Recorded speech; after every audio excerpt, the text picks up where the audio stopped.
Hello बच्चों, let's see the following question. Question है which of the following statement is are incorrect regarding synapse.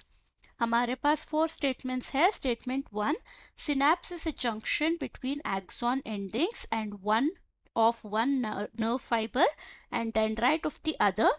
Statement 2, at a synapse the membrane of axon and dendrite are not in physical contact with each other.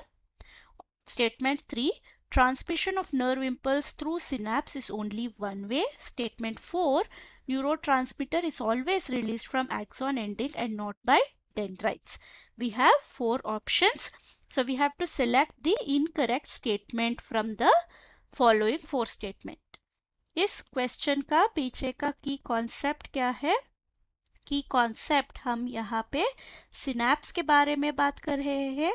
Synapse एक mode of chemical impulse transmission होता है, chemical impulse in nerve cell. तो अगर हम इस concept के बारे में देखें क्या होगा, तो हमारे पास 2 सेल्स होंगे, 2 न्यूरॉन्स। एक का एक्सॉन एंड होगा, axon end of one neuron, of neuron 1, और दूसरी तरफ हमारा सेकेंड न्यूरॉन का डेंड्राइट आएगा। तो ये है हमारा डेंड्राइट ऑफ न्यूरॉन 2। तो यहाँ पे हम क्या कर रहे हैं, न्यूरॉन में इम्पल्स जो है वो इलेक्ट्रिक इम्पल्स की तरह आएगा और एक्सॉन एंड पर आ जाएगा। एक्सॉन एंड में क्या होगा, यहाँ पे हमारा साइनेप्टिक वेसिकल्स होंगे।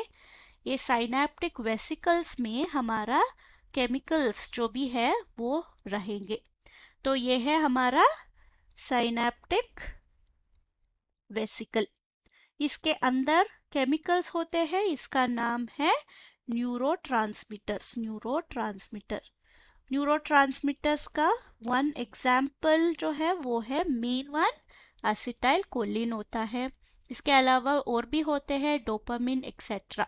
ओके, सो जब इलेक्ट्रिकल इम्पल्स एक्सॉन एंड पर आ जाएगा, ये सिनेप्टिक क्लेफ्ट्स जो है, साइनेप्टिक वेसिकल्स जो है, जो प्लाज्मा मेम्ब्रेन की तरफ आ जाएंगे और ये केमिकल्स या न्यूरोट्रांसमीटर्स को इस गैप में छोड़ देंगे, रिलीज कर देंगे।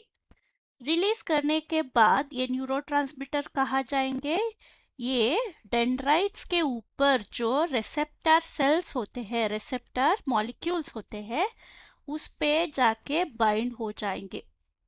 सो डेंड्राइट्स के ऊपर रिसेप्टर्स होते हैं, उनसे बाइंड हो जाएंगे और उसके बाद यहाँ से एक और इलेक्ट्रिकल इम्पल्स स्टार्ट हो जाएगा। तो इस स्ट्रक्चर को, यानी ये एक्सॉन एंड ऑफ न्यूरॉन 1 को हम प्री सिनेप्टिक प्रोसेस कहेंगे, प्री सिनेप्टिक प्रोसेस। और डेंड्राइट ऑफ सेकेंड न्यूरॉन को हम कहेंगे post synaptic process, post synaptic process.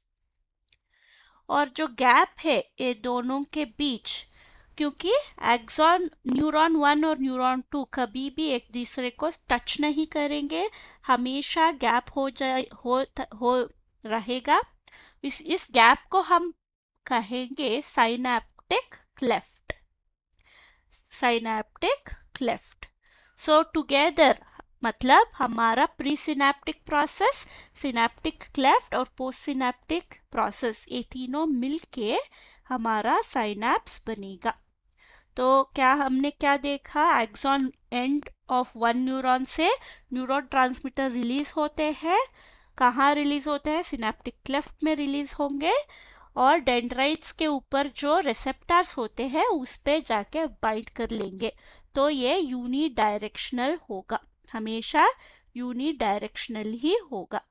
तो अगर हम क्वेश्चन जाके देखें तो यहाँ पे क्या दिखेगा हमें, यहाँ पे हमारा स्टेटमेंट 1 है, synapse is a junction between axon ending of one nerve cell and dendrite of the other. ये स्टेटमेंट है ट्रू, करेक्ट। सेकेंड स्टेटमेंट है at a synapse the membrane of axon and dendrite are not in physical contact with each other. एक gap हमेशा रहेगा, एक gap है synaptic cleft. तो second statement भी ट्रू है। थर्ड स्टेटमेंट है transmission of nerve impulse through synapse is only one way, मतलब यूनिडायरेक्शनल, तो ये भी ट्रू है। फोर्थ स्टेटमेंट है neurotransmitter is always released from axon ending and not by dendrite, ये भी ट्रू है। तो हमारा करेक्ट आंसर क्या हुआ? Select the correct option, none of them are incorrect, so option है डी जो कहता है none of the above. I hope you have understood the concept. Thank you and all the best.